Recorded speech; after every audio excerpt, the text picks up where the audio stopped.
Alright, what is going on YouTube? LaaaaaN versus Brew, another series from the round of 32 of Hidden Cup 4 qualifiers. This time, one of the best Spanish players versus sort of an up-and-coming Brazilian player. Lithuanians and Chinese will be the global bans, and we will have Mongols and Franks sniped down from each player. That was the first pick for each player. And we're gonna have Huns, Mayans, Aztecs, Malians, Vikings, Celts available for Brew. And then we'll be playing with Khmer, Tatars, Japanese, Britons, Malay and Byzantines, so he has a lot of water-focused civilizations over here. Japanese, Malay, Byzantines can be one as well. In terms of maps, Brew has banned slopes available for him and banned islands. LaaaaaN has Cross and Gold Rush and banned Hideout. With that being said, let's jump into the first game over here. LaaaaaN versus Brew on Arabia. Brew is going to be playing his usual green color. I think that's also a color that he plays in the majority of the tournaments. LaaaaaN will be playing on the right side as Blue Britons. Left side is going to be Brew, also known as Assassin Ostrich in green in Vikings. So Vikings aren't often seen in this tournament on Arabia, mainly because they often get sniped. I think the main reason why they get sniped is because they could be very good on islands, and they are also like a good general purpose archer civilization for any map basically, but they could be particularly dangerous on a map like Arabia. As we'll have 4 on wood, no surprise about that from Brew. As it seems we will have at least one piggy pig stolen over here by LaaaaaN, who is going for what seems to be a premier rush in here. So here come the militias indeed, whereas his opponent did actually do some walling on the front, but this is going to be post-milled rush or potentially a man-at-arms opening at earliest, I would say. Looking at the map of Brew, his gold mine is actually hard to defend. He also missed out on 2 of his piggies. It's not impossible for him to wall his base, like walling here would definitely be an option. It takes quite a lot of work. Here comes the barracks for him over there. That's not really a great barrack spot, but he kind of has to make it here. I think this would be a more ideal spot for the barracks, although you might just drop your ranges over there. But you kind of have to do it over here because your gold mine is here and you probably want your ranges up front over here as well. So that's not ideal, but it kind of has to be the way things happen. Other side, we do have LaaaaaN walling himself up. His gold is on the front as well. So we'll see what type of build he follows over here, because this is a premium Drosh, but this gold is way too bad for a Drosh FC. Even it's ballsy for a Drosh into Archers build, if you ask me. This is more like a Man-at-Arms type of a gold.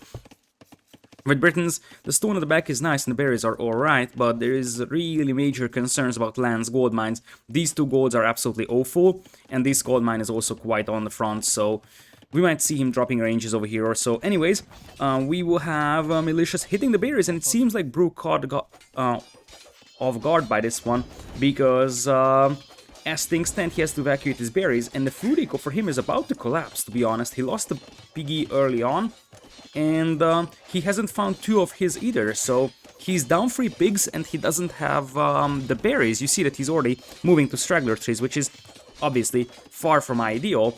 Now moving towards gold. I think it's gonna be a straight archers build now for him. I'm not sure how he didn't find... Oh, that's so bad for him. He was scouting his opponent, that's for sure, but it's not like, I don't know, he scouted his base perfectly for pigs. So they could be over here, they could be hiding over here, they could be hiding over here, for example, where they're actually at. He didn't even push in a single deer. I think he was scouting too much here, given the circumstances. So in my perspective, it's hard to evaluate this because the scouting information is extremely important. However, I just feel like in the situation when you're down 3 pigs, you kind of have to push in at least 1 deer to compensate. And you see that he's already forced to make farms as the range comes out over here. Behind this one, it seems like LaaaaaN is thinking about a Drosh FC here with all those villagers being killed. So that's actually very, very aggressive.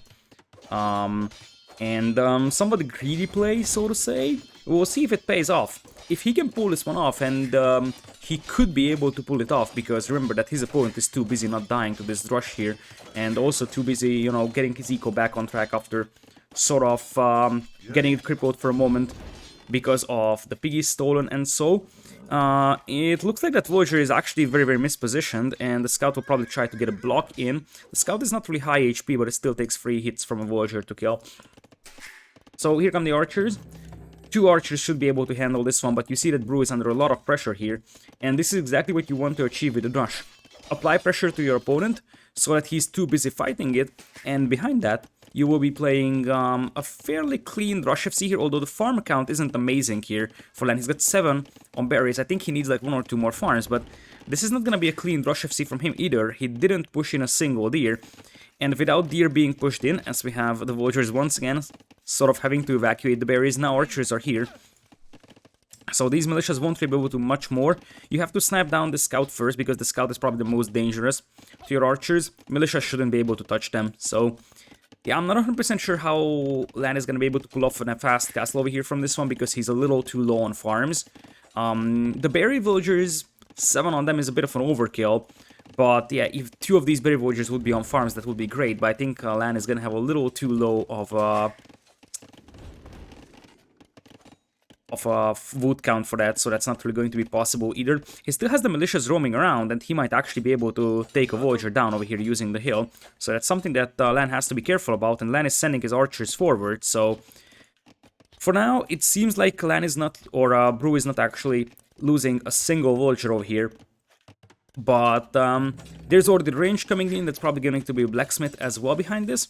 And I think you're actually going to up with Loom. You already have Loom though, so this might be TC idle time for LaaaN here. I think it has to be TC idle time. As I said, this gold isn't really ideal for a Rush FC build, and you see why. It's too much on the front, and a defensive tower will be needed here from LaaaN, which obviously is less than ideal, and that's probably not how he imagined it. So this is not really a clean Rush FC build from LaaaN over here either, despite the fact that he even managed to steal 2 piggies from his, or 1 piggy from his opponent, and with Britons that helps quite a lot, because you technically need to invest into less farms. If he got luckier, he could have even taken those 2 piggies out there. Yeah, if he finds those earlier, he could have taken those. Still, I feel like LaaaN has a nice little edge over his opponent, because he's going to be in Castle Age and Brew won't. Brew will actually go for some very, very far out walls. I have no idea how he's going to protect these. I understand the concept, because he tries to protect his berries, but those are way too far out. There is no way he protects these. There is also hill in front, so crossbows will just stay here, fire down hills, and there is no way you actually defend that. In the meanwhile, we still have 14 on food for Brew, which is something that we have to keep in mind. I don't know why he's repairing that mill. There's absolutely no point doing that right now. Like, it's not like that mill is gonna go down anytime soon, yet you need that villager working, because you know that your opponent is going into Castle Age here, and you also don't want to spend all your wood on repairing a mill that is already like 80% in HP. So the clear favorite of this series is probably LaaaN, although you have to keep in mind that LaaaN is sort of struggling with inconsistency quite heavily. So that is something that you have to keep in mind when you're looking at his performances. In Hidden Cup, oh, that's gonna be a dead villager. That's gonna be a dead villager unless Brew reacts. Brew reacts to it. Nice move from him. So that should cause no trouble. So in Hidden Cup 3, LaaaN exited in the first round of the main event, but he had an insanely good set against Hera. He replayed really, really well in there. Ever since then, I think I haven't seen a lot of amazing performances from him. So really, consistency is a matter of question for him, but he should still be the better player, although you should never underestimate Brew. Especially late game Brew could be dangerous, because he's actually very, very good in like post-Imperial late game scenarios, as he's got quite a lot of deathmatch experience. So, since Brew was quite heavily on gold at the beginning, it means that he already has enough gold to click up to Castle Age here. He will try to wall himself up, and I think it's not about finishing the walls, it's about actually keeping those walls alive. That's going to be the problem. And he's going to have to go for a defensive tower. Remember that those will be Briton crossbows, so 8-range crossbows will actually be able to range that gold mine. The only reasonable gold mine for Brew, to be honest, and I'm not even sure if that tower goes up in time. Castle Age is on the way for Brew, but it's 5 archers and 5 skirms versus 5, or actually now it's 10 crossbows. These archers are heading back home as well. I think the tower is going up just in time. Brew will adjust and go for a couple of villagers on stone, so you can make additional TCs in castle, and the tower indeed goes up just in time. So villagers will be able to jump inside and scare away the crossbowmen. Crossbows might actually try bashing their way through here though, as reinforcements are coming. In fact, some of the crossbows will actually try to open up the other side as well, and since the numbers and unit quality advantage is on the side of LaaaN, this is going to be a tough one for Brew to defend against. He collected just enough stone to be able to make 1 TC when he reaches Castle Age. Wood is going to be a bigger concern though for him. He does have +1/+1, so +1/+1 skirms might be able to take an okay fight against this one. But the flood of crossbows is going to be tough to stop, and Britain ranges work faster, so Brew could find himself overrun by crossbows very, very easily over here. Now that's actually a nice move from Brew, trying to get the hill advantage for himself, and that's actually a very, very good fight for him. And since LaaaN doesn't have a +1 defense, this is actually a more than reasonable fight for Brew. That was a very, very nice cleanup for him. Counterattack coming in on the other side, and it's still 10 crossbows, but Brew does have the elite skirms in, and remember that he, at the end of the day, is going to have a free villagers plus wheelbarrow and handcart lead, whereas his opponent doesn't even have a wheelbarrow. Second TC is coming in right now for LaaaN, who is going for a more eco-focused approach, no ballistics for now, whereas his opponent is waiting for at least Botkin to kick in. With Botkin, you should be able to start taking this fight with your skirms, but it's going to be elite skirm as well from Brew.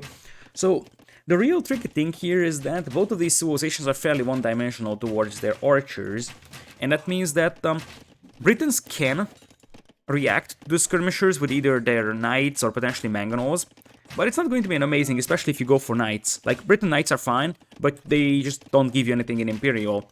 So I would think that if the Briton player starts taking the knights here, eventually the Viking player is going to have the upper hand because he can actually go for berserks.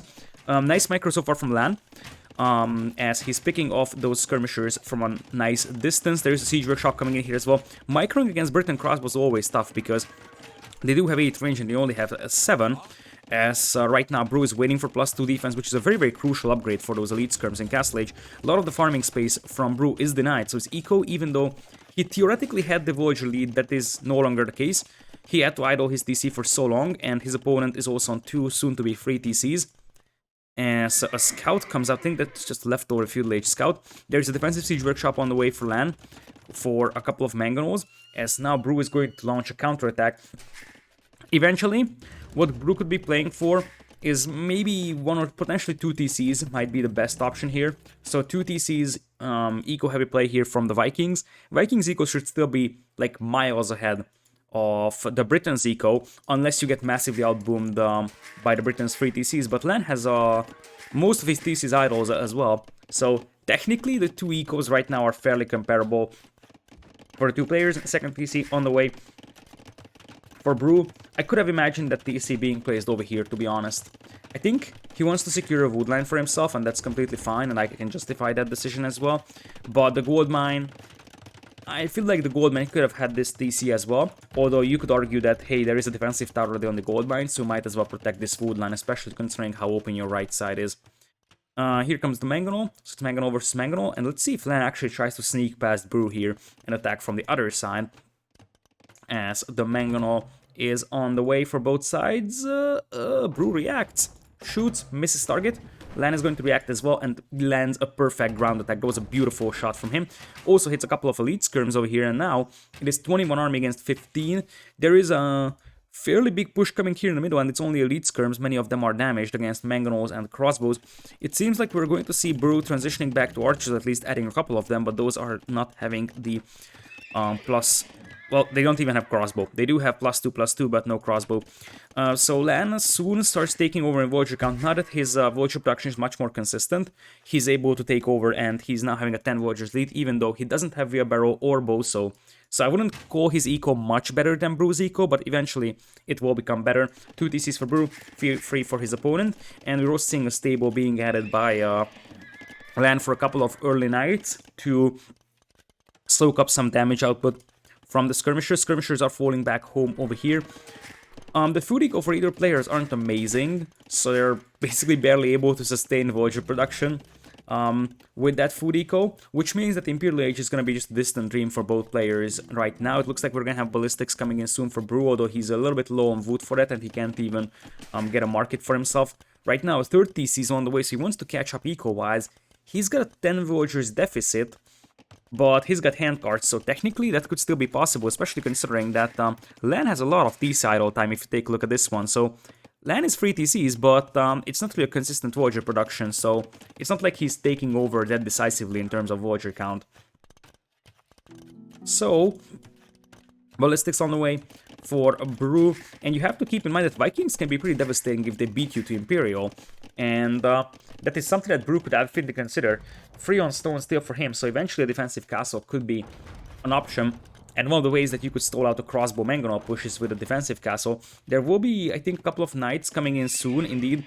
LaaaN is massing knights, I like that decision. Instead of sending them out one by one, telling your opponent, hey, I'm making knights, you wait until you have 4 or 5, and then you take a decisive engagement against those skirmishers. That being said, if Brew just sits back and defend, those knights won't really be useful. Instead, he's moving out, though, which might be a very, very ambitious decision. There's a couple of piggies over here that he could definitely take back home. Would be a nice addition to his food eco. Because he, as I said, is a little bit low on food eco. Anyways, there is scale barding coming in. And I think this is the moment where, if you're a Brew, you have to start adding your own crossbows as well, because you have to anticipate knights arriving soon. So you have enough skirmishers to compensate for your deficit in crossbow numbers, and you can start mixing in your own crossbows, so you have a mixture of crossbows and skirmishers. Look at those skirmishers using that cute square formation, but these guys are so wide open, and that's gonna be, as I said, 4 knights with +1 defense, and a forward castle as well. From then, I don't know where that castle is going up, but I feel like this would be a prime spot for that. That hill over there, overlooking this valley with the gold, the wood, that would be a disaster if Brew loses that. Brew sees the mangonels coming forward, but does not react in time, and simultaneously, he's gonna get his skirmishers caught off guard by the knights, and you see that the +1 defense actually matters a lot here, even though the skirmishers are still doing some damage, but there's a massive difference between +1 defense knights against not +1 defense knights when it comes to fighting as skirmishers, and because that army of skirmishers is mispositioned, there is nothing that actually defends your base against this aggression, as Brew is gonna have to try and fight up hills against 2 mangonels unless he lands some crazy mangonel hits here. That castle is going up. There's the counter castle, and we have to keep in mind that both players will be thinking about going into Imperial here, but as good as the castle is for LaaaN, I feel like Brew's castle isn't going up here, because there is a crossbows now, and moving out to the skirmishers may have been the final nail in the coffin for Brew here. He was pretty much in this game, but now he is very close to dying, to be honest. He's going to be able to pick up the Imperial, but Britons with a hill advantage, and now that Britons will be able to go into Imperial, they will have Arbalest with 10 range. They will just pick you off from insane ranges, so the Britons archers actually get a massive power spike compared to their Castle Age play in Imperial. That extra 2 range that you're gonna get is insanely brutal. So, yeah, like, Brew is actually going to be trying to fight this. His Imp TC is this one, should stay up until he reaches Imperial. However, as I said, his opponent is gonna have traps on this hill, so Brew's gonna have to fight up hills. And let's see if Brew is actually preparing rams. He does not. It's 23 army against 9, 91 Voyager against 77, so it kind of seems like there is just nowhere to go for Brew here. And as I said, his opponent is also going to beat him to Imperial by a minute, which means that we're going to have a lot of traps coming out from the Briton player. If it actually ends up being a massive trap war, maybe we could see Warwolf being added by the Briton player. But really, I think the problem that Brew is facing is that he has no realistic army. He's got 8 crossbows, 2 skirmishers, opposing about 26 ARBs, and that's gonna be a lot more ARBs very soon. In fact, if you take a look at LaaaN's resources, he could definitely afford adding a couple more ranges and just flooding out some more of those ARBs. He could have made a couple of longbows as well if he wanted to, so that this castle is not idle and he's spending his resources, but obviously he's waiting until he reaches Imperial, queues up a trap immediately, Bracer, Arbalest, Chemistry, a little bit low on gold he is, but with a bit of an eco balance, he's gonna be able to click Chemistry and Arbalest soon.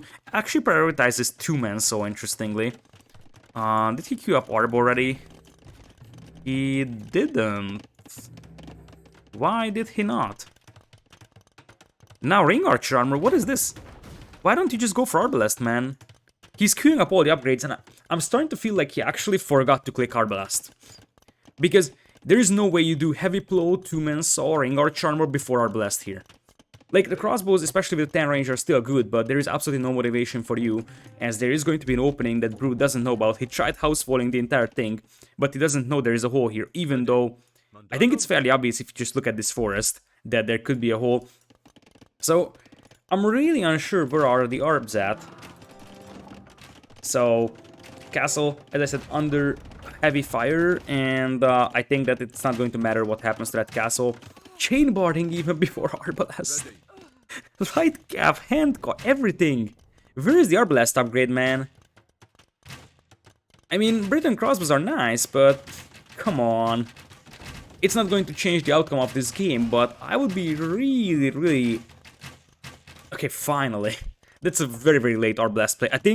I genuinely believe that he just forgot about it. Or maybe he clicked it and then accidentally cancelled it. Something had to have happened, because there is no way you prioritize upgrades like light cav. Well, sometimes you do, but two-man saw and heavy plow as compared to arbalest, especially in a position like this when you're trying to take fights. Castle goes down. You could actually take down the market real quick over here, although there's a second market for brew, so it wouldn't change much. The TC goes down, and now those are arbalests. They do have 10 range, but I think what matters more is they don't even have ballistics, man. Oh, LaaaaaN. He's winning this game, but this wasn't perfect from him by any means. In fact, there were a lot of sloppy moments here for LaaaaaN. I think this castle and the fact that he could catch the skirmishers off guard really was the thing that decided this game in his favor. But against a higher seeded player, you have to keep in mind that you can't just forget about arbalest like that, or forget about ballistics. He went for all the eco upgrades, which I value. It's more about you should have gone for arbalest first here, and even chemistry. This is basically how you do it. You reach Imperial, you go arbalest, bracer, chemistry. You can get all of those at the same time, and you should have ballistics by then. With that, game number 1 is in the hands of our Spanish player over here. We will have Vikings lost for Brew, and Britons will be lost for LaaaaaN. And we're gonna go for the first home map of Brew here, which is either Bay or Slopes. And it is going to be Slopes, and we'll have a Mayans versus Tatars matchup over here. So this is not the first time I'm seeing this matchup over here, as we're going to have Tatars or LaaaaaN in blue on the left. Right side will be Mayans in green for Brew. So here's the deal. Mayans are actually pretty decent civilization over here, and they're very similar in early game, to be honest. The longer lasting resource helps both civilizations. For Tatars, it's only for the herdables, but for Mayans, the general purpose eco bonus. Cheap archers for Mayans is really helpful. What I do not necessarily like about meso civs on this map is that they're a little bit one-dimensional towards the archer play, especially in feudal age. In castle age, they can switch into eagles, no problem, but the feudal age is where I think non-meso civs might have the upper hand over them. We will see if either of these players will actually move out to grab the hunt or the shorefish on the outside. Neither of these civilizations actually have to rely on this, so we might just see players trying to go with the berries, as LaaaaaN is dropping house number 1, and he already has the boar in for himself, and that's 10 gold being taken by that villager, which means that we're going to see Drush here from Brew. Now, compared to how this game was previously played, or how this map was previously played in Hidden Cups, it is very surprising that we have seen so many players attempting Drush-fast castles on this map. This is a standard Drush timing over here, and the Brew is also going to move out for a shorefish. I wonder if this is just a Drush into archers, or he will actually try gambling on a Drush FC. A Drush FC with villagers moving out here to the shorefish should be very ballsy, although I would understand the concept, as the Drush is also coming in from his opponent here. I wonder if this is a preemptive Drush from Brew, or he sees the barracks of the opponent. Okay, he sees the barracks, so maybe he adjusted his build so he does have his own Drush.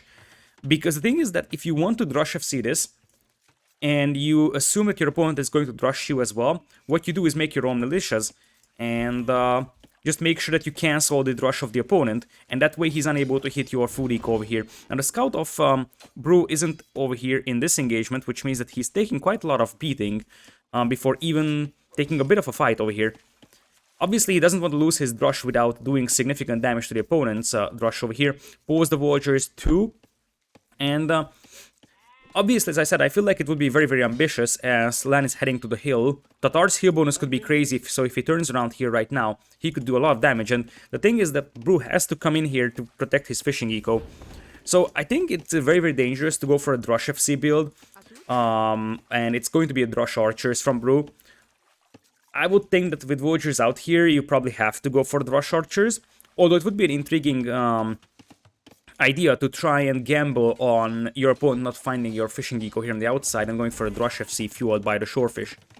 Because if your opponent's Drush is over here, you know that he is not able to attack your fishing eco. So you could try gambling on saying that, okay, I'm gonna play a Drush FC here, something that is apparently the plan for LaaaN over here, as he is almost fully void. He's not heading out for the Shorefish. Instead, he's just going for the berries. No, he's actually playing a Drush FC. But the food count for him is gonna be a little bit of a problem because same thing as the Eagle was idle for a moment, and that's a disaster for Brew over here. The Eagle was idle, and that means that this Drush barely lost half of its HP. Look at this. It's a more than 50 HP militia still. And the Scout is also in a very, very good condition. So Brew actually took a very, very bad fight over there.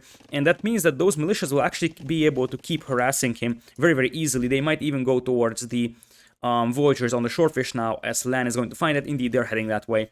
And if those militias were weaker, the Vultures could protect themselves. Here, militias with 73 HP combined for 3 of them will still mean that it's going to be really hard for Brew to protect his Vultures over here on the outside. We also have to keep in mind that once LaaaN reaches Feudal Age, as he's going to go for the Huntables first, knowing that his opponent can't really punish it. And you see that LaaaN is actually shooting arrows at those Huntables, because if you see that your opponent is trying to lame your hunt, what you do is kill the hunt yourself, because if you kill it with Villagers, you will still get the food. Obviously, it's going to start rotting, but it's still better than losing it entirely. So LaaaN is actually controlling those militias very, very nicely, and we're seeing something very similar to the previous game, where LaaaN was able to just harass his opponents so much with those militias, and behind that one have a very, very clean, fast castle. Obviously, the free thumb ring for Tatars will help a lot, and you see that there's the first archer coming in right now for Brew, but by the time he cleans this one up, this is gonna be really tough, although we have to keep in mind that because he has the hunt and the Shorefish working for him, even though he technically clicked up the fuel earlier, if you look at the resources, he's not impossibly far away from Castle Age. And yes, LaaaN is gonna be faster to Castle Age here. However, Brew isn't going to be that much behind, and this is the tendency that we have been seeing on this map for so many games now in the qualifiers. The player that is Drush FCing isn't moving out, and he's taking the berries. However, the other player will be able to take the hunt and the Shorefish pretty much untouched, and that compensates for the economy deficit, so to say. So, at the end of the day, you see that LaaaN is clicking up, but Brew is not actually very, very far away either, and had he not lost these Huntables to the Drush, this would be even better for him. 600 food already in the bank. Now he's in a bit of a trouble because, as I said, what food he's missing is actually missing from those Ibexes that he just lost. If those weren't or haven't been killed, that could be a completely different scenario, but he still has Shorefish working for him here as well. Here, there's going to be about a minute difference in terms of Castle Age time in between these players. And LaaaN is now fully void. Archers are already out, and that's something that is worth considering, that if you take a look at the archer numbers, those are actually very, very close over here. Obviously, those will be crossed with thumb ring much earlier for LaaaN here, which is still a little bit concerning for Brew. More importantly, what is concerning for him is that his fishing operation here was uncovered here, and there's archers heading this way, and saving these villagers is going to be very, very hard, because they will be running down hills, and the Tar archers will just fire down hills against them. So I don't think that Brew realized that he has been revealed over here, because if LaaaN plays this right, he actually waits until the crossbow upgrade. Because these Voyagers are unlikely to move out here, it looks like he's just going to be a little bit more aggressive. Nice little hill for LaaaN to hold here with his own archers. As the Voyagers are now under pressure, Scout comes in here, and one Voyager buys the dust. Castle Age is on the way for Brew, but obviously losing one Voyager over here does not help his cause, and as I said, these archers will now be firing downhill, so they will actually make a quick work with these Voyagers. Another one will... Neo? Is that you, Neo? Juking the arrows, but nope, one Voyager goes down. And I think this guy's gonna be saved at the end of the day, but there's crossbows already arriving. And it seems like LaaaN is going to continue with crossbows for the time being, but eventually we'll transition to cav archers. And oh boy, that's a disaster. I'm not sure if... I think Brew just opened that wall up himself because he wanted to get the archers out to help the Voyagers, but the crossbows will just walk in here. And remember, those crossbows do have thumb ring. If they take the hill, they will also do a lot more damage. So this is actually an okay fight, I would say, for LaaaN, even though he obviously lost his archers at the end of the day. Crossbow numbers are actually going to be very, very comparable, but still there is no castle age upgrades in for Brew because he's still 20 seconds away from castle. So the thing is that Tatars sort of can be a late game counter to Mayans, if you think about that, because Mayans are very reliant on their archers, but Tatar cav archers with their insane pierce armor are pretty much a perfect answer to that. And oh, Brew, he was so distracted that he completely forgot about fletching while he was going up. I am 100% sure that he was just forgetting about that. That hurts so much because he would be in the need of researching botkin by now. And now, remember, those crossbows already have a thumb ring as well, so those are crossbows with +2 attack, thumb ring, potentially heal bonus as well, and the next batch of crossbows will probably try to hit this wood line while Brew is distracted defending this side. So, in late game, Tatars are actually sort of a counter to Mayans, because Mayans obviously can switch into Eagles against the Cav Archers, although obviously it's much harder for the Eagles to chase down Cav Archers than it is to chase down Arbalests, but that doesn't change the fact that Tatars can actually react to that with Kashyyyks, and Kashyyyk is so cheap that you can just overrun your opponent with Kashyyks when he's making Eagles. And there is the other attack coming in from LaaaN. His army control is actually pretty outstanding over here. It's 12 to 6 KD. Now we'll take the hill while he's distracting Brew on the other side. Picks off one Voyager, I believe. There is ballistics coming in just now for him, as Brew will eventually take this fight and become victorious. But if you look at the Voyager count, now it is 38 to 32, and there is no wheelbarrow on either side, so that's a pure 6 Voyagers lead in the hands of LaaaN right now. We'll have a University for Ballistics as well from Brew.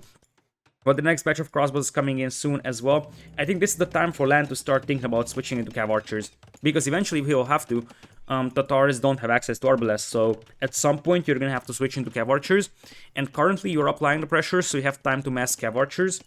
I feel like as long as you're not getting pushed, you are good to go.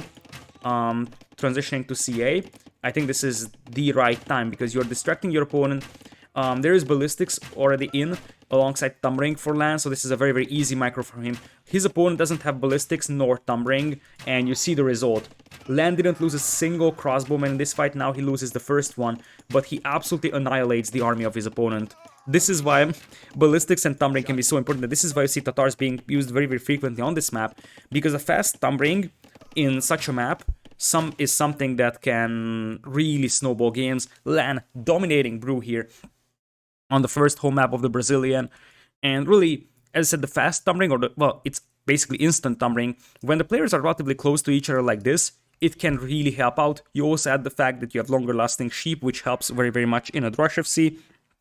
That makes Tatars one of the better civilizations. Funnily enough, I think the heal bonus is the least important bonus here of Tatars. Obviously, it can be very helpful in certain situations, but I feel like it's more about the thumb ring and the longer lasting sheep for Tatars on this map that actually is making them very strong and potentially one of the best civilizations for this map, as Brew is going to be down by 2 games, very close to being eliminated from the tournament. Over here, Tatars is gone for LaaaN, and Brew is about to lose Mayans here.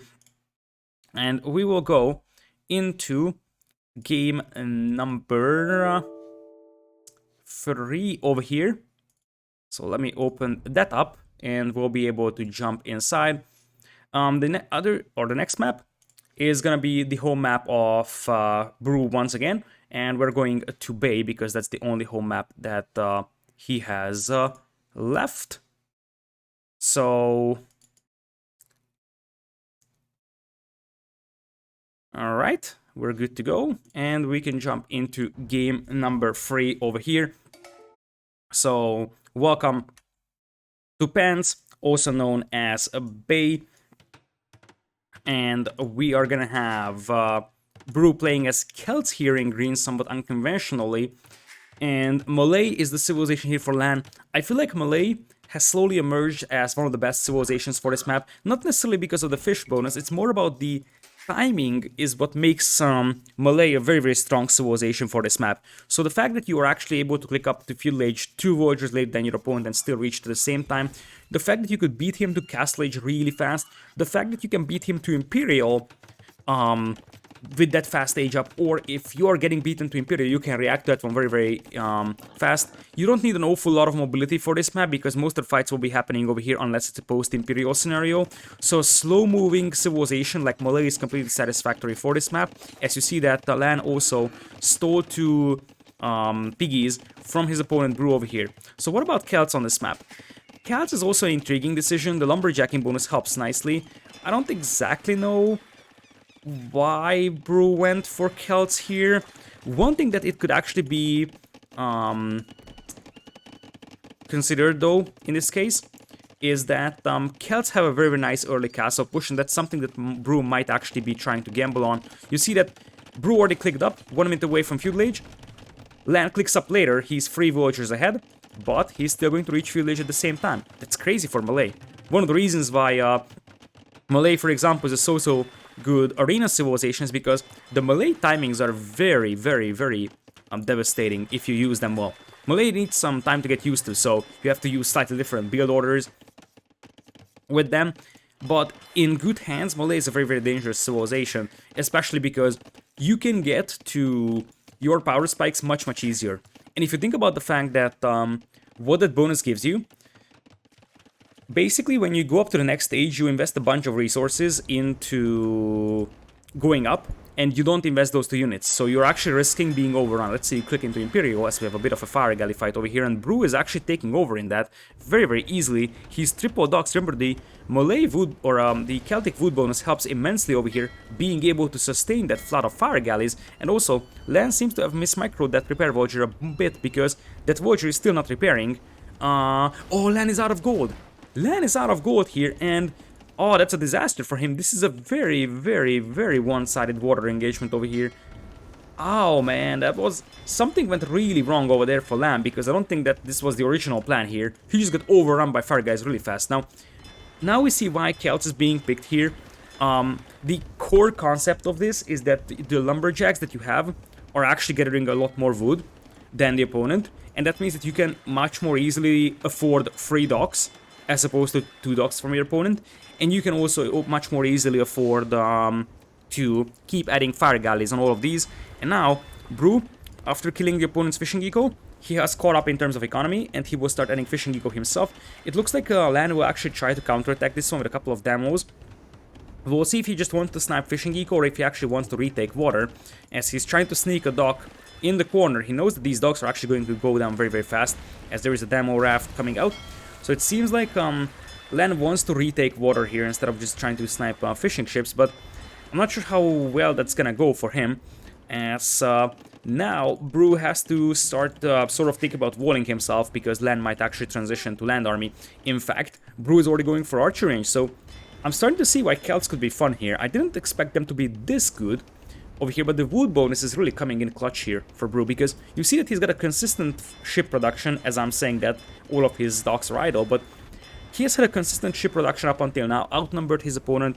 The fact that he could go for the early 3rd dock helps a lot as well, and simultaneously he's able to afford additional buildings like a range, a blacksmith, and one of the things that you have in this map is that there's a big wood bottleneck.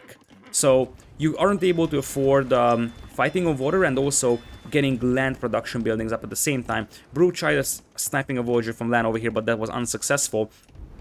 At the end of the day, demo connects, but most of those docks are lit on fire, although Brew is not investing into more fire galleys right now, so he might easily find himself overrun by the ships of the opponent. He also doesn't have a repair villager, at least not one that is working, which means that many of those fire guys are actually dangerously weak, and he has to be careful because LaaaN is taking seriously about taking back water for himself. So indeed, LaaaN is going to start winning water over here, sort of, although Brew now once again comes back to water. Both players will have 3 docks now, so I think Brew might have thought that he already has water, but that's not true. The tricky thing here, however, is that there's already archers coming in, and that will force a defensive tower from LaaaN. I think that's already a big achievement. It's not just about the stone cost, it's also about the wood cost. Remember that it's not like you're actually having an awful lot of wood on this map, because you're trying to spend it on ships, you're trying to spend it on potential land production buildings. So a tower that is costing you 50 wood also helps quite immensely for your opponent. Nice moves, by the way, from LaaaN, keeping his fire galleys alive. Brew is also bringing those back for repairs. Voyager count is still dead even for the two players. Brew had quite a lot of TC idle time, so that is why, even though he has Fishing Eco operational, he's unable to pull ahead in terms of Voyager count. And this might be a sustained water engagement over here. So, if you take a look at the ship productions, they seem fairly consistent, although LaaaN seems to be running out of juice here a little bit. And one thing that he is not really paying a lot of attention for is those archers and spearmen poking their way through his walls. And the repair Voyager also dies. Demo does have a nice connection, but this dock is dangerously close to going down. And I'm not exactly sure where the wood went from LaaaN. Like, he just fell behind in ship numbers, which to me means that he stopped producing ships, but it's not like he's producing a land army either. Also, get it? Land army. And if those archers can actually camp beneath the tower, this is potentially game over. And oh boy, LaaaN only has 4 Voyagers inside, but not sure what the tower was targeting. I'm really not sure what the tower was targeting, because the archers still managed to camp down the bottom of the tower.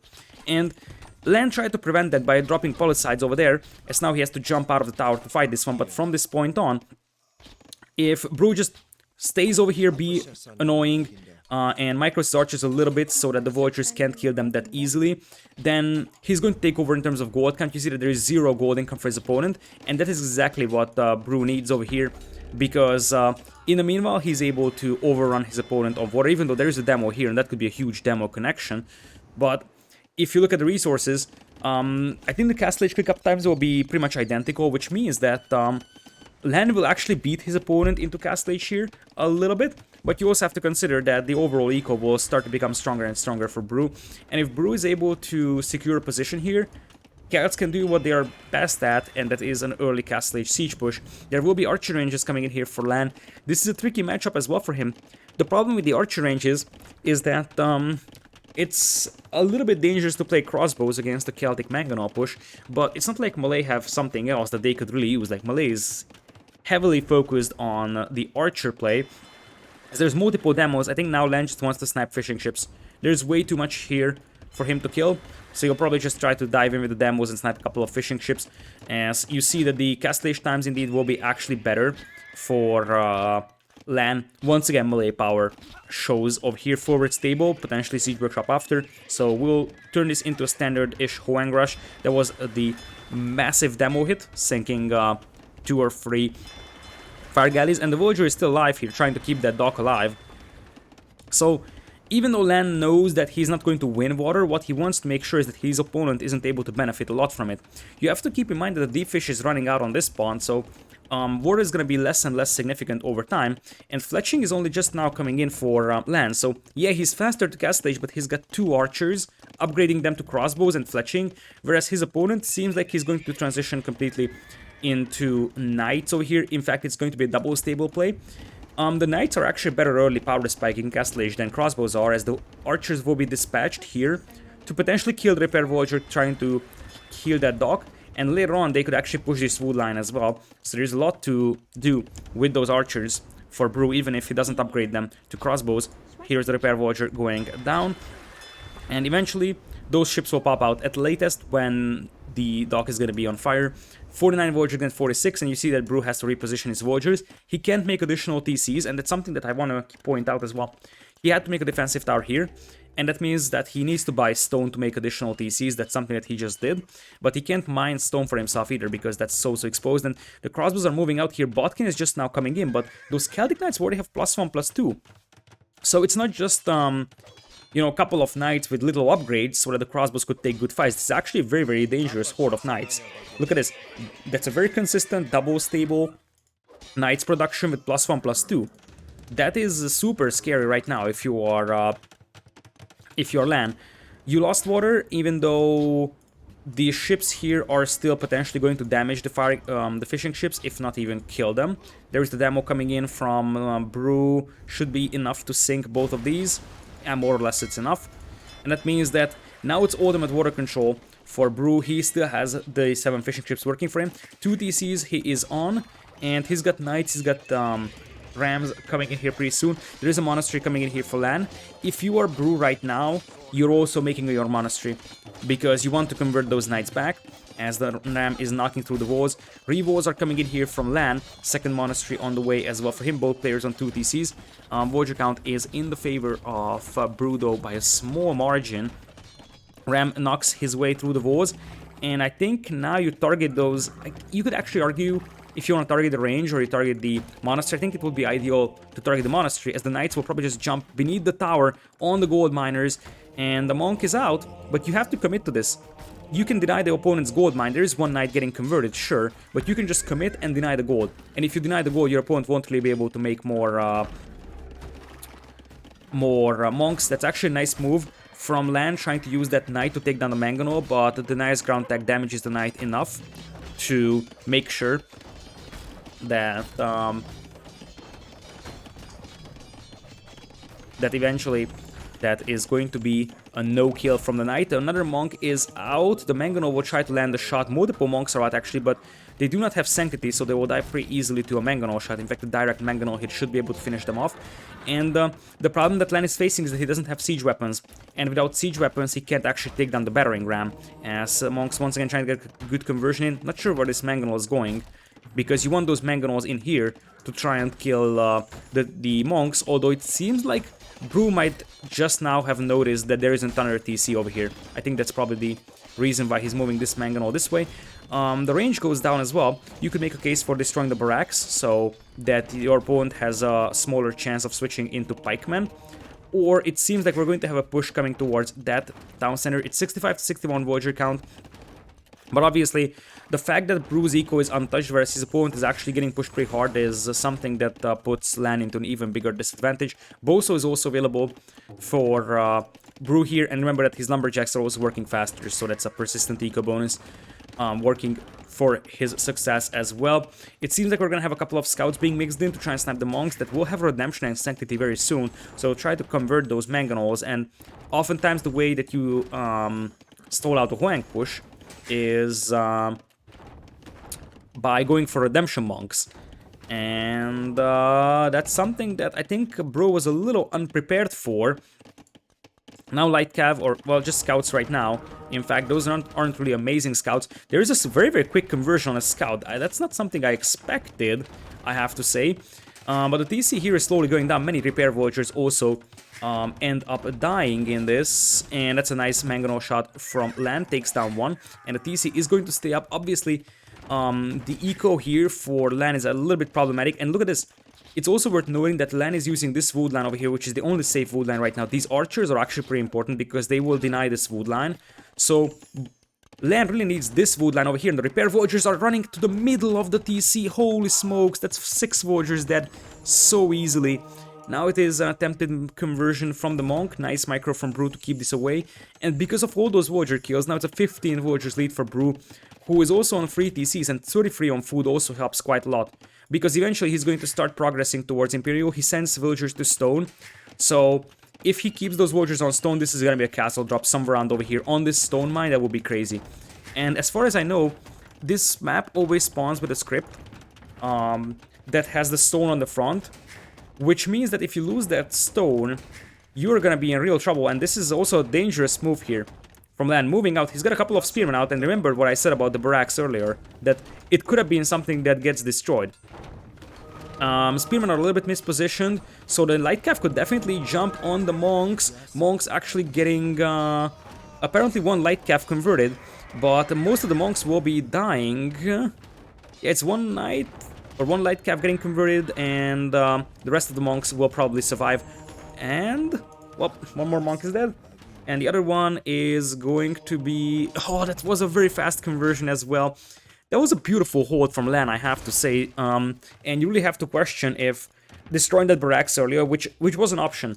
It was definitely an option to use that ram, Brew actually withdrew his entire army, but he was in a position to destroy that barracks over there. And had he done that, as he's buying a lot of stones, he wants a forward castle pretty soon, goes for light cav. But now I feel like he can no longer drop a castle here. He's probably gonna have to settle with something like this. His opponent might be thinking about balancing his eco and going into Imperial here. Light cav pop out, that's a nice move from Brew. Mangonel shot also on top of the monks and the mangonels. That was a pretty decent engagement overall, but there's still one monk alive with 2 HP. I think a light cav from this stable could just jump out and snipe it. Still, this push has sort of stalled out, and it looks like we're going to have archer ranges being rebuilt here by LaaaN, as he's indeed working towards Imperial. And as I mentioned before, Imperial Age power spike is crazy for Malay. The fact that you actually reach Imperial 1.5 minutes faster than your opponent is absolutely brutal. So we are gonna have the villagers on the gold mine being found. Something that we haven't talked about is the fact that LaaaN Su will have to expand his base because he's got little map control and he's running out of resources back at home. And you see that it's 146, whereas his opponent is going to click up just a couple of seconds later, but it's going to be a 1.5 minutes lead into Imperial for LaaaN over here. This is exactly why Malay can be so powerful on this map. It's really the Imperial Age power spike that is making them extremely strong. And a fun comparison would be that, as I said, when you click into Imperial Age or the next stage overall, you spend a lot of resources on to getting up there. And that means that while you're doing that, you're exposed to your opponent spending the same resources into a Castle Age push. Funnily enough, I think that's a very good comparison to draw. In competitive Age of Empires 3, it is often said, I know that a lot of people here are not necessarily fans of AoE 3, I am a fan myself. So, in competitive Age of Empires 3, you can age up with multiple bonuses, so you get like a bunch of food when you reach the next stage or so, but in the majority of the cases, the expert players always age up with the faster age up option. There is one of those cards that you can use to age up faster.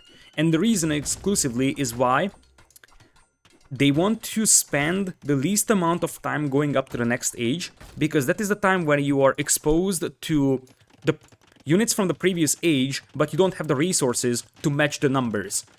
And for the same, or with the same logic, the Malay can be a very strong civilization as well. It's the same thing. You go up to the next stage very fast. So there is definitely logic behind Malay being a very strong power spike based civilization. Obviously mobility is a concern for Malay, but on this map, until like very late Imperial scenarios, the fighting usually goes on at this point, and you can just spearhead an assault through your opponent's base with an early Imperial Age power spike. You see that chemistry and bracer is already in, and a fast chemistry is a very good sign of a bombard cannon play.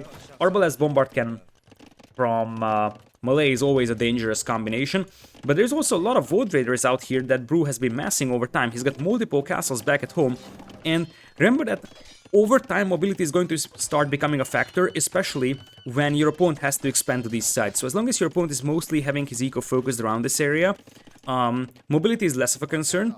But look at Brew. He's got a lot of Void Raiders out, and this is not something that was expected by LaaaN, I believe. LaaaN is behind by 40 Voyagers, even though he's gonna make up for a couple of lost Voyagers here by killing a few on the left side. But Brew is actually having plate mail coming in here in a moment for him. Arson is already in, elite for the Void Raider, and Void Raider can be a very devastating unit over here against Malay, because Malay don't really have much that they can use to fight that. It's about a lack of mobility, and it's not an easy tech switch. Kelt's tech switch into Void Raider is always the challenging part, because transitioning from a like Knight and Siege or Crossbow Siege push into Void Raider takes quite a lot of time. You need to make multiple castles, tech into infantry completely, so it takes a lot of time, and it's not really an easy tech switch to do. But when you are successful doing that, the Void Raiders can actually start becoming a very annoying thing to deal with, especially for a civ like Malay, that, as I said, is one of the slower moving civilizations.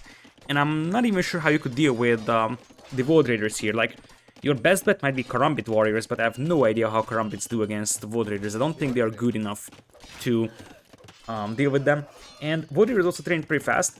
So you see that now Brew can just spam them, and LaaaAN's eco is already pretty bad. If he starts losing villagers over here, that's going to turn into an even worse scenario. Arbalest getting caught off guard by the Void Raiders, and it is 23 Void Raiders against still comparable amount of army from LaaaAN, but the problem that LaaaAN is facing is that he's got Void Raiders in his eco, he is losing this position, and the Brew not going down without a fight over here.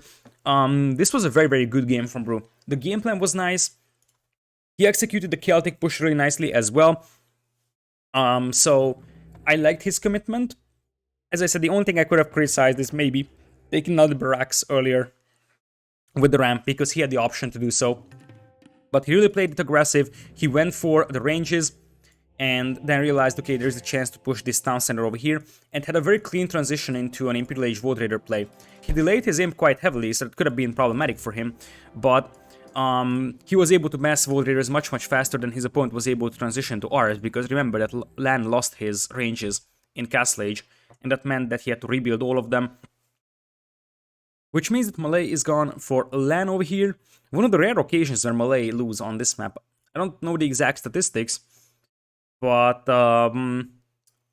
it seems like Malay were actually a pretty common civilization on this map, and we have seen them winning in a significant portion of the games they played.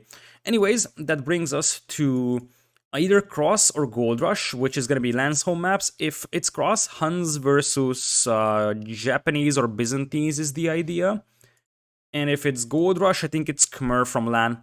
It's going to be a Khmer fast castle if it's Gold Rush. So it's Khmer versus Aztecs and Japanese versus Huns or Malians. To be honest, Malians could also be a civilization for Cross, but I think that now that Huns are available, you're probably picking Huns over Malians. We have Cross, and indeed it's a Huns versus Japanese war in this one. So welcome to 4 Lakes. We apparently had a restart before of this one. You can see the previous lobby chats.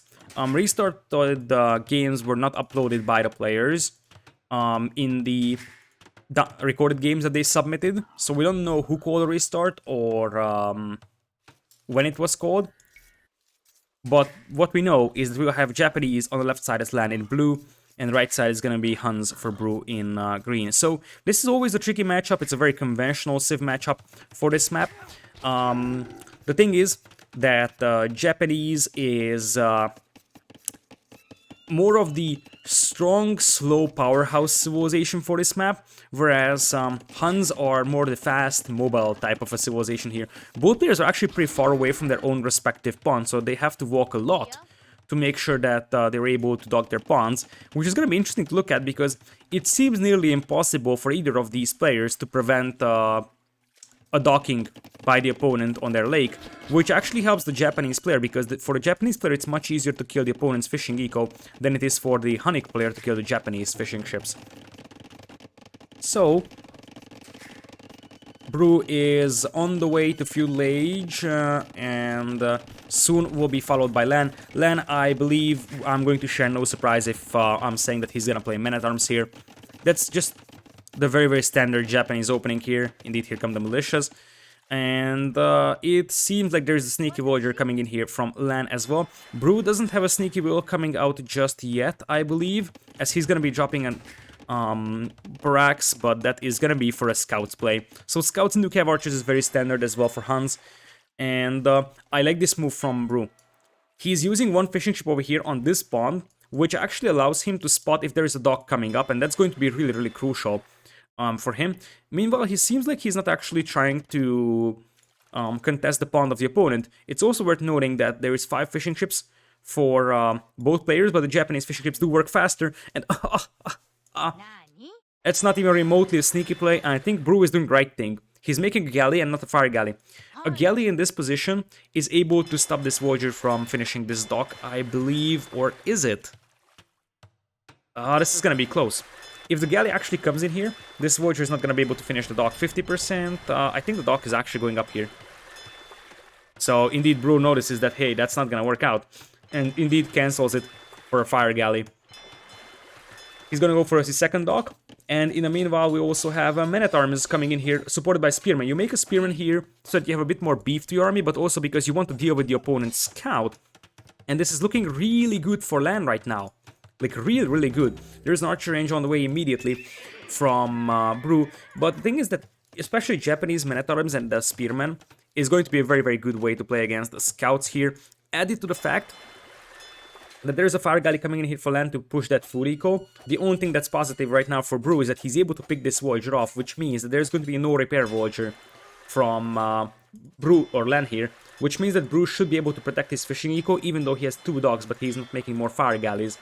So fire galley number wise is gonna fall behind second dock where they're coming up for him on the right side. Men-at-arms might actually find this wood now here. That's a very, very far away wood line, by the way.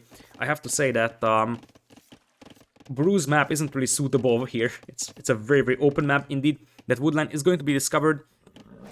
And the thing is that Brew kind of has to fight this one, otherwise his Voyagers will start dying. This is why he's pulling Voyagers.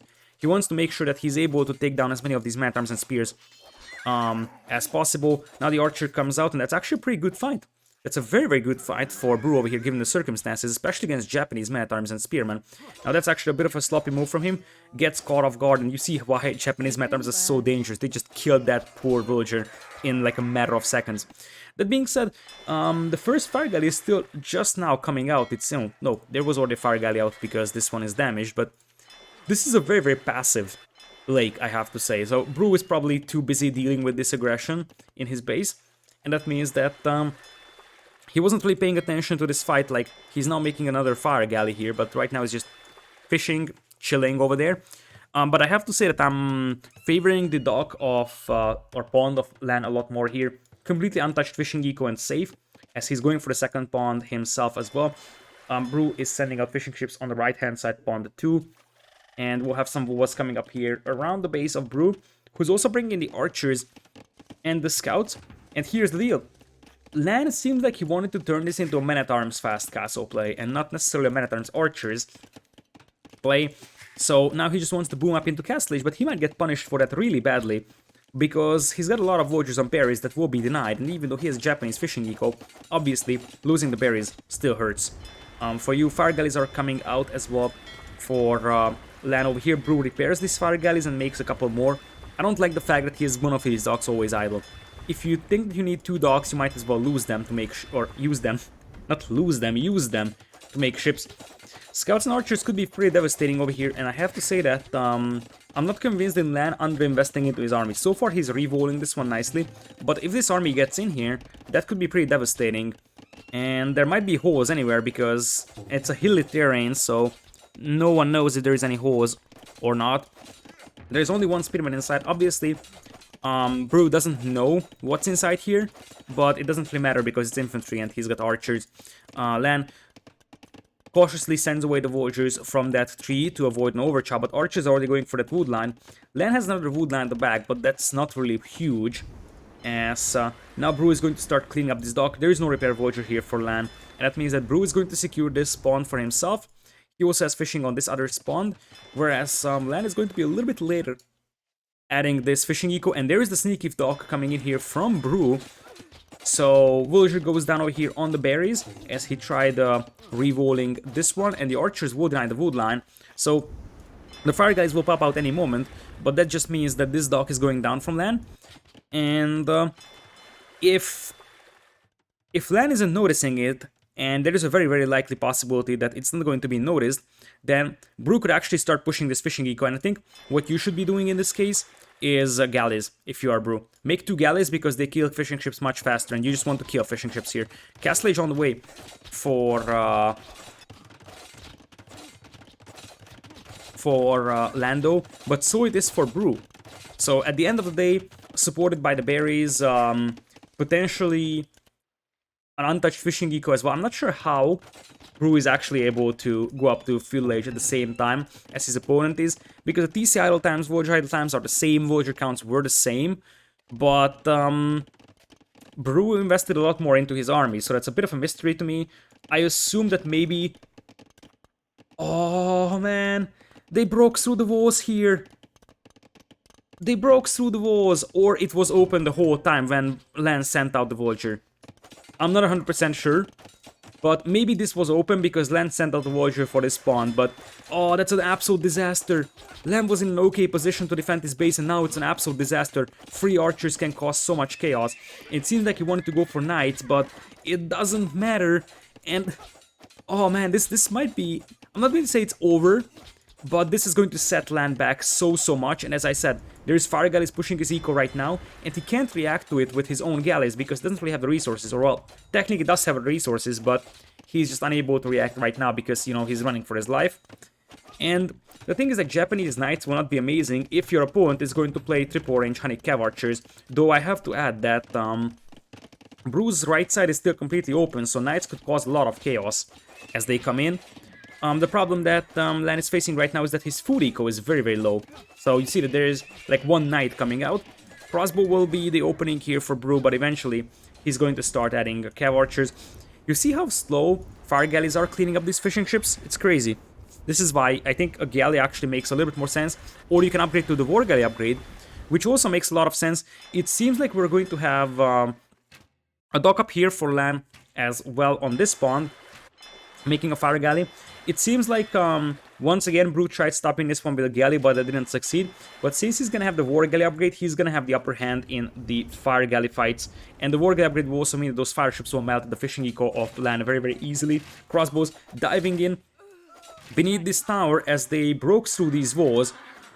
The defensive tower is gonna be up, and that's fine. And knights will eventually be coming in, but it doesn't really matter. It seems like LaaaN might have just noticed that there's fire ships in his fishing eco. That's what I can imagine here. Because the thing is that he's off from gold. He might still say, hey, I have knights whatsoever. But then he looks over here and says, okay, I'm going to lose my fishing eco here. I have 3 fishing ships on this pond. I'm going to lose this fight over here as well because my opponent already has the war galley upgrade. And I also have crossbows inside my eco that are denying my gold income. He still has a lot of gold to work with, but he doesn't have a reliable wood income. He doesn't have a consistent gold income either, and that means that Bruce strikes back over here to even this series out in what was a somewhat greedy game from LaaaN, if you ask me. Tried to go for a basically a fast castle over here. Wasn't perfect for Brew, but I think he outplayed LaaaN in this one, plain and simple, as we will get to what's gonna be the final game of the series. I think it's already an achievement from Brew that he's making it very competitive against LaaaN. And now you have to ask the question, if the first 2 games would have gone differently, and those are very easy games for LaaaN, then Brew could be in a position to win the series. Now, he's still in a position to equal this one out and win this series, but at the end of the day, really, game number 1 and game 2 was so easy for LaaaN that you have to ask the question, if Brew is playing so well in game number 3 and game number 4, what happened in the first 2 games? Anyways, we'll have Aztecs and probably Khmer over here for LaaaN on what's going to be his final home map, which is Gold Rush. And we have an interesting setup here. No Aztecs. I am surprised. We have no Aztecs. What we have instead is a Khmer versus Malians matchup over here. So what will Khmer do on this map? It's relatively simple. It's probably going to be 23 or 24 plus 0 fast castle into what's going to be a knight and siege push eventually. Whereas on the other side, Brew will likely be playing just standard fast castle with his Malians. And that should give him a slightly better eco at the beginning of Castle Age or so. So I'm not sure if... I'm so far not impressed by the performance of the 23 plus 0 Khmer fast castle over here, although it depends a lot on the execution. You see that the deer push is happening here for LaaaN, so early deer push like that is an indication, especially on this map, especially with this civilization. Looking at his map, the left side is actually very well defendable, the gold mine is nice, other gold mine at the back as well. This is a perfect map for this one, although right side is a little bit hard to wall, but it's not impossible.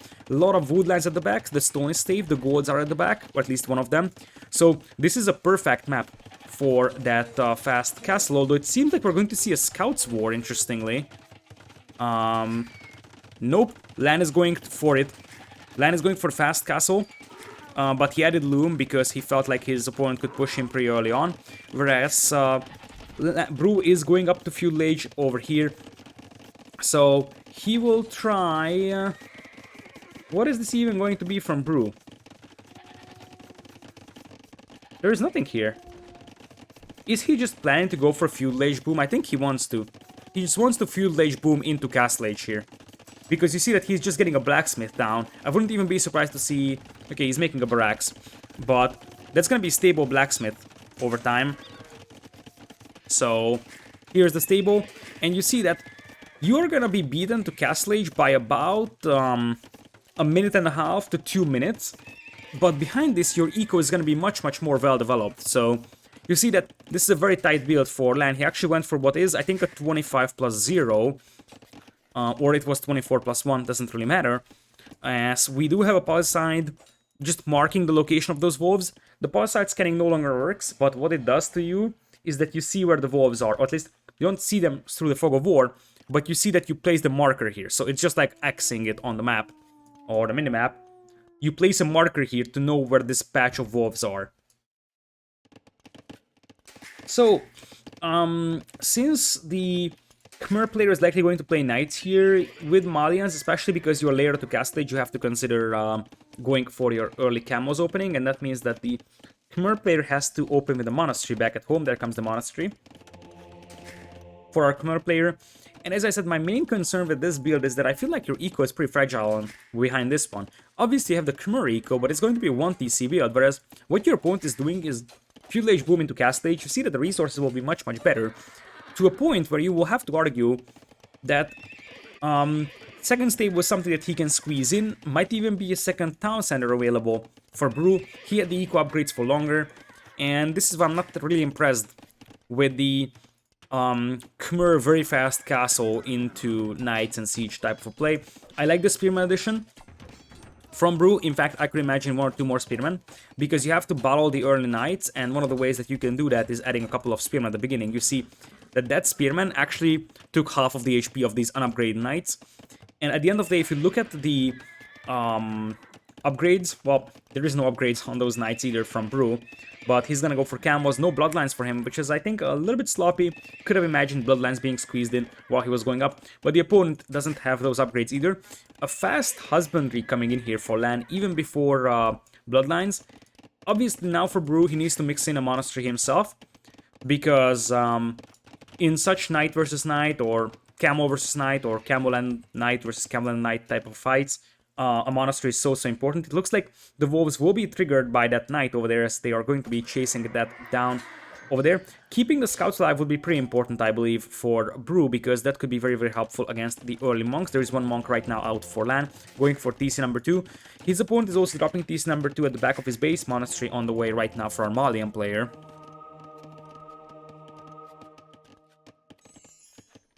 So, wolves attacking the knight over here. The monks will be there to heal, so it doesn't really matter. But it seems like Brew is going to continue with just more camos, as he should. And eventually it's going to be 2 TCs for him, Boso for both players. So the ecos are actually comparable now.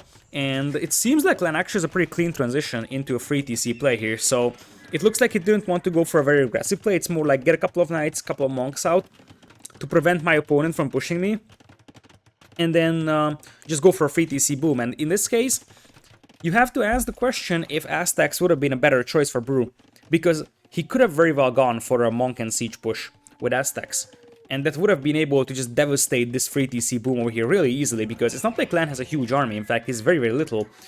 LaaaN is mixing a couple of scouts so that he can pick off monks that are arriving. And the thing is that if this continues, Brew is probably going to get outboomed. Not because he's going to fall behind massively in terms of villager count, he's dropping TC number 3 as well himself. He's going to get outboomed because he's up against Khmer, and Khmer farming eco is crazy.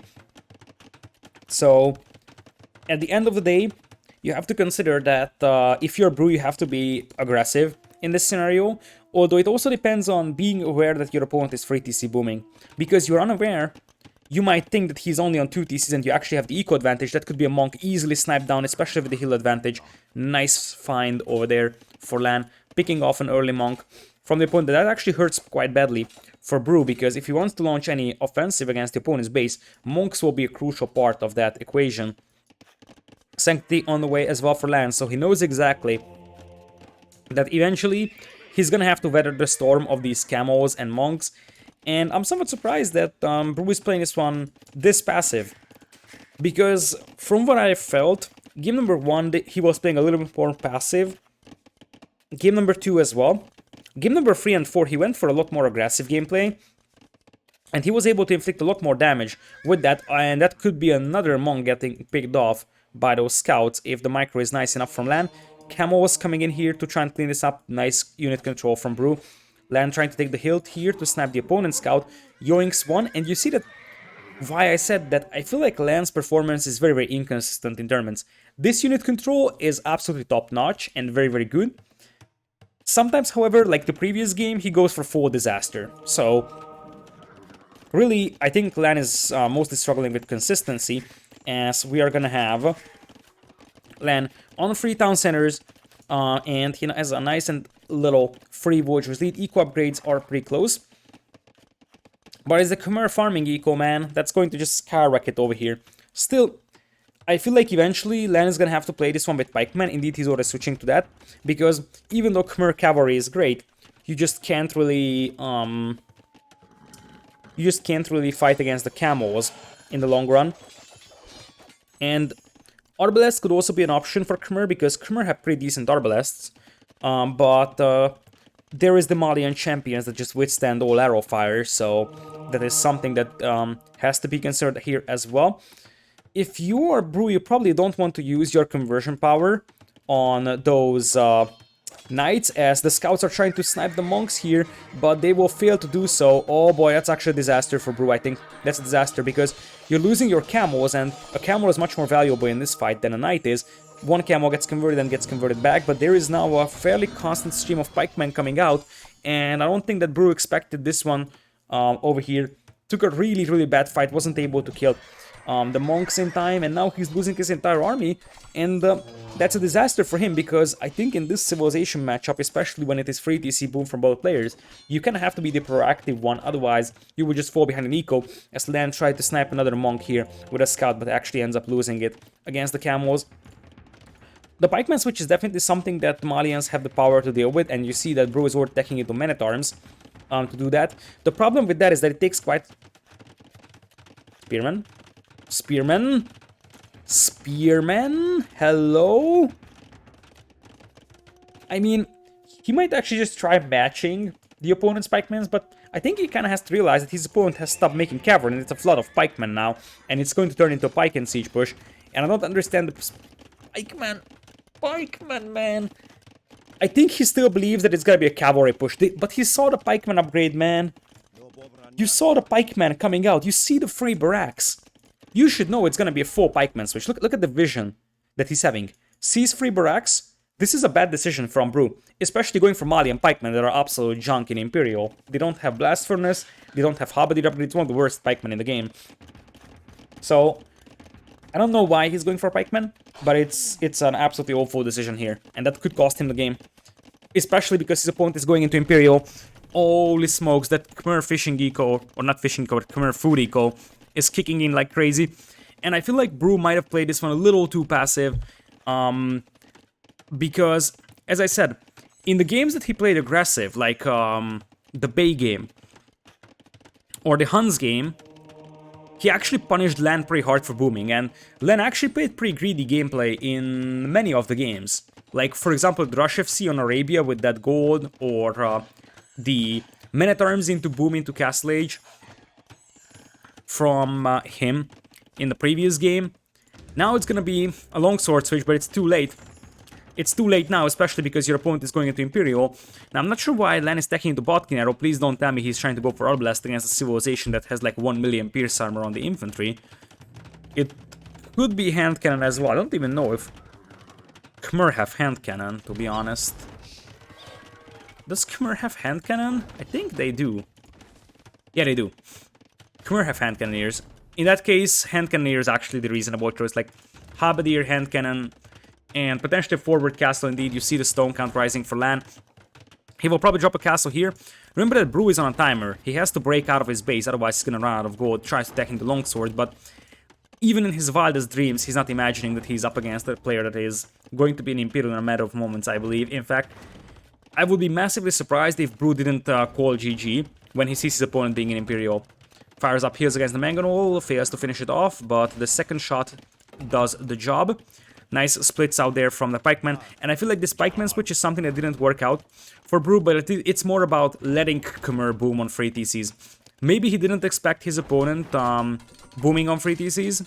That's something I can imagine, but I feel like you have to question the Malian's pick when you had Aztecs available. I think Aztecs would have potentially had a little bit more damage potential, so to say, in early Castle Age, and that probably would have made LaaaN think twice about actually going for a full free TC boom. Now, Longsword are actually doing a pretty nice work over here, and as I said, Arbalests, nope. These already have 5 Pierce Armor, and they don't even have the Imperial Age yet.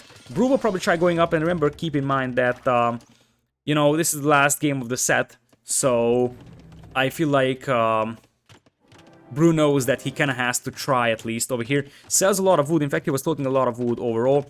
Goes for a castle here, he's got a monastery in the workshop, so he doesn't need that castle to click up. Goes for a little bit more passive. It's actually important because if the castle was here, it could be trapped down from the middle using this hill. If the castle is here on the outside, you can't actually trap it down hills. You have to trap up hills from this position, or you have to secure this ridge or this ridge to trap this one down, which gives a bit of a breathing room for Brew over here. Chemistry is in for LaaaN now, and here come the hand cannoneers.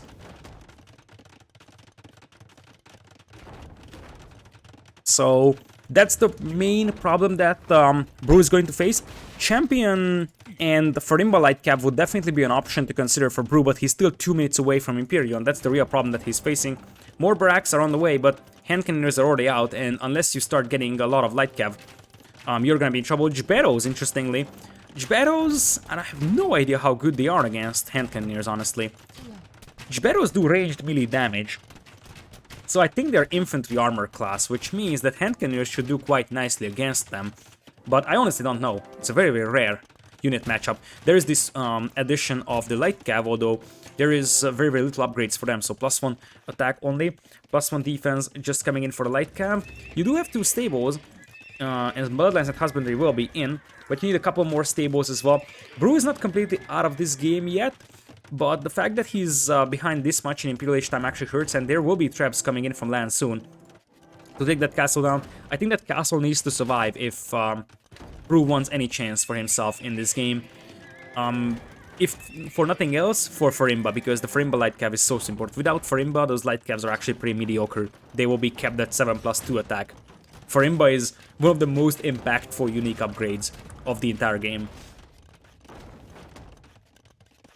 In fact, if you think about it, Farimba is one of those upgrades, like very few upgrades that you always see in a Malian game. So, whatever the circumstances, Farimba is, if it goes into post-Imperial, you see Farimba being researched all the time. Now, the hand cannoneers do break into the base of the opponent here. A couple of knights are out, as the castle is now being lit up by Trebus. And it seems like this hill is enough for LaaaN here. I think he's firing up hills, though. It's hard to tell, but it's free traps, so it doesn't really matter anyways. As plate barding comes in, it seems like he wants to switch back into Cavalier completely, so he gives up on the idea of playing with longswords, and instead of Farimba Light Cav, he wants to switch into Cavalier. The problem with this one is that he's dangerously low on gold, so this is sort of a now or never play, as plate barding is still missing. Now, it could very well be a now type of a play, though, because his opponent is almost exclusively hand cannons. So, those Cavalier just wreck these guys, they could break out, take down the traps, and suddenly secure some map control for you. So, it's not completely over yet, but you also have to consider that the eco advantage is heavily on the side of LaaaN over here. Now, theses are being trapped down. I think you're waiting until +4 and then you have to commit because you are wasting too much time here. Time is the main factor for Brew, and one of the reasons why this map is very, very punishing is because if you lose the middle, reclaiming that is really hard, and you see that LaaaN is already running deck switch into Halberdier. Obviously, with all the freedom and all the map control in the world, it is much easier for him to tech switch into Halberdiers than it is to for Brew to react to that tech switch. So even though Cavalier will be in, you also have to remember that LaaaN already got the Pikeman upgrade. So it's not a completely start from scratch type of a tech switch, even though he is missing a lot of upgrades. Cavalier is in, but if you just look at all this destruction, the stables are going down as one. Look at this gold mine, it's almost out. So, Soon you're going to run out of gold for your Cavalier, and it's 49 army against 10. I don't think this is enough for Brew. And for a moment it seemed like Brew is going to reverse flip his opponent here, but I think the better Civ was on the side of LaaaN in this one, especially for the gameplay that they did. So both of these players going for a free TC boom. I feel like Brew either should have been a little bit more proactive with his assault, but it's pretty tough because he was up against a lot of monks. So he took one bad fight and that kind of sealed the deal over here. But I feel like it's more about the save. I would have probably preferred Aztecs in this one, because Aztecs give you a lot of potential for an early siege push, and I feel like it's something that was needed for Brew. If you have seen the Bay game, if you have seen the previous game as well, it was both about being very, very aggressive early on. He tries to raid his way back into the game, but it is about 8 Cavalier, they will kill 10-15 Villagers. Doesn't really matter because he's going to get smashed by this direct push of Halberdiers and Hand Cannoneers, as he's completely off from gold, meaning there is no more Cavalier that he could mix in. This game is in the hands of LaaaN, and LaaaN sort of edges out a Nailbiter over here, was very close to actually losing from a 2-0 advantage, and you see that LaaaN's performance actually changes within a certain series as well. So, for example, the previous game, the Bay or the Cross one was actually pretty much a disaster from LaaaN. This one was a very, very well played game, so almost surgical precision from LaaaN. Very nicely done build here, nice reactions, nice timings, and as Brew wishes good luck to his opponent, LaaaN edges out a very, very close victory here. And I have to say that hats off to Brew here, because Brew was the massive underdog in this series. In fact, I will actually check the seedings of these players, but I would say LaaaN was probably around the top 10-ish. Nope. LaaaN actually is seed 20, but Brew is seed 13. Now, this is a surprise. I'm not even sure how the seedings actually happened like this, but Brew was the higher seeded player. And normally, I would think that LaaaN is just a better player in 1v1 random map. That's what I'm mainly thinking about. So, anyways, congrats to Brew, because as I said, I feel like his main profile is more like deathmatch, as far as I know. And he still made it very, very competitive against LaaaN, and ended up one of the closer series overall. The individual games weren't that super impressive, because I feel like all of these games were a little bit one-sided in one way or another. But the overall series ended up being a pretty close one, as LaaaN advances to the final round of the Hidden Cup 4 qualifiers.